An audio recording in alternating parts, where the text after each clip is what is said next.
2018 সালের পঞ্চায়েত নির্বাচন চলাকালীন গুলি করে কুপিয়ে খুন করা হয় নদিয়ার শান্তিপুর থানার অন্তর্গত হরিপুর গ্রাম পঞ্চায়েত এলাকার বিজেপির বুথ সভাপতি বিপ্লব শিকদারকে।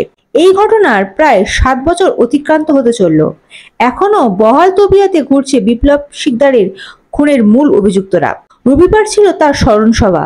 সেখানে উপস্থিত ছিলেন বিজেপির রাজ্য নেত্রী তথা সাংসদ লকেট চট্টোপাধ্যায়, রানাঘাটের সাংসদ জগন্নাথ সরকার সহ নদিয়া জেলার একাধিক বিজেপি নেতৃত্ব। ওই স্মরণ সভায় বক্তৃতা রাখার শেষে সাংবাদিকদের মুখোমুখি হয়ে লকেট চট্টোপাধ্যায় রাজ্য সরকার তথা মুখ্যমন্ত্রী মমতা বন্দ্যোপাধ্যায়কে তীব্র আক্রমণ করেন। তিনি বলেন, মমতা ব্যানার্জি বাংলার ভালো চান না, বাংলার ভালো ছাড়া উনি সবকিছু চেয়েছেন, উনি শুধু ভোট চেয়েছেন।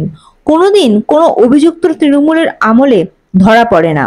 তারা তৃণমূলের নাম লিখিয়ে বহাল তবিয়াতে ঘুরে বেড়ায়, আর যারা অভিযোগকারী পরিবার তারা গভীর অন্ধকারে চলে যায়। আজ এত বছর ধরে এটাই দেখে আসছি গোটা রাজ্য জুড়ে। রাজ্য প্রশাসনকে তিনি বলেন, এখন প্রশাসন আর নিজেদের ভেতর নেই, প্রশাসন এখন ক্যাডারে পরিণত হয়েছে। কোনোদিন কোনো অভিযুক্ত তৃণমূলের আমলে ধরা পড়ে না, তারা তৃণমূলের নাম লিখিয়ে বহাল তবিয়াতে ঘুরে বেড়ায়। আর যারা ভিকটিমের পরিবার রয়েছে আজকে তারাই অন্ধকারে চলে যায়। আজকে এত বছর ধরে এটাই দেখে আসছি, কি কামধুনি বলুন, কি তমলুক বলুন, কি কাকদ্বীপ বলুন, কি আজকের শান্তিপুর বলুন, সব জায়গায় একই অবস্থা যে দোষীরা তৃণমূলের নাম লিখিয়ে সব চোর ডাকাত সব একটাই দলে আছে, সেটা হচ্ছে তৃণমূল কংগ্রেস। এখানে প্রশাসন নেই, প্রশাসন তৃণমূলের ক্যাডারে পরিণত হয়েছে। থানাগুলো পুলিশ অফিসার তৃণমূলের পার্টি অফিসে পরিণত হয়েছে।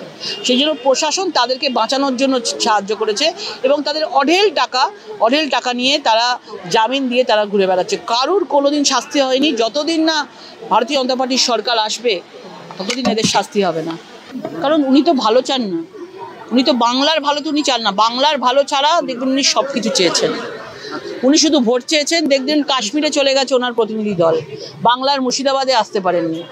বাংলাকে উনি পছন্দ করেন না। বাংলার মুখ্যমন্ত্রী উনি আছেন, কিন্তু বাংলা ছাড়া সব দেশে উনি, সব রাজ্যে উনি যেতে পারেন। ওই জন্যই উনি মানুষকে ভালোবাসেন না, সেই জন্য নীতি আয়োগ বৈঠকেতে যায়নি, ওনার দরকারই নেই। উন্নয়ন সব জায়গায় হচ্ছে নরেন্দ্র মোদীর নেতৃত্বে, শুধুমাত্র বাংলা ছাড়া। বাংলায় উন্নয়নের কথা বললেই বলবে আমার এত কোটি টাকা কেটে নিয়ে চলে গেল। মানুষকে বলবো যেন, মানুষকে মিথ্যা কথা বলা।